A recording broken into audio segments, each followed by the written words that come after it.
D'accord. Justement, Armel, comment vous intégrez la question de l'âge dans vos critères de sélection et votre pondération C'est des différents dossiers? exactement ce que j'expliquais tout à l'heure, Ouais. c'est que l'âge est effectivement un élément de priorité déterminant et qu'on va favoriser les projets des personnes qui sont plutôt en deuxième partie de carrière. Donc autrement dit, qui ont plus de 40 ou plus de 45, Donc chez ça vous, dépend c'est des un point régions. positif, ça nous aide. C'est un point positif. On finance un tas de projets de personnes qui ont plus de 40 et ça marche puisque on mesure l'impact des dispositifs et du congé individuel. On voit que 73% des bénéficiaires, un an après le CIF, sont dans une situation meilleure, y compris chez ceux qui ont plus de 40, voire dans certains cas plus de 50. Cela dit, il y a des vraies questions derrière.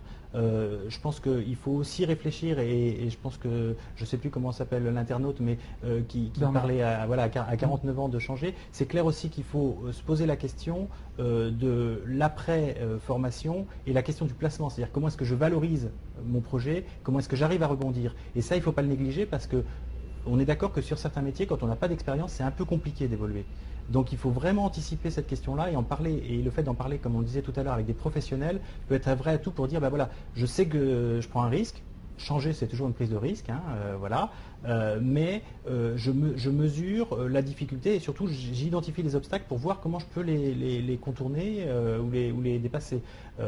Voilà, donc ça je pense que c'est un élément fort, c'est de se dire, mais ça ramène toujours au même message, la formation ou même le projet d'évolution n'est pas une fin en soi, ce qui compte c'est l'objectif qu'on vise et c'est d'identifier tous les éléments qui vont pouvoir nous permettre d'y aboutir. Si on fait une formation d'un an et que 6 ou 10 mois après cette formation on n'a toujours pas rebondi, ça devient très compliqué de Donc faire. bien intégrer le marché du travail avant de se lancer en formation.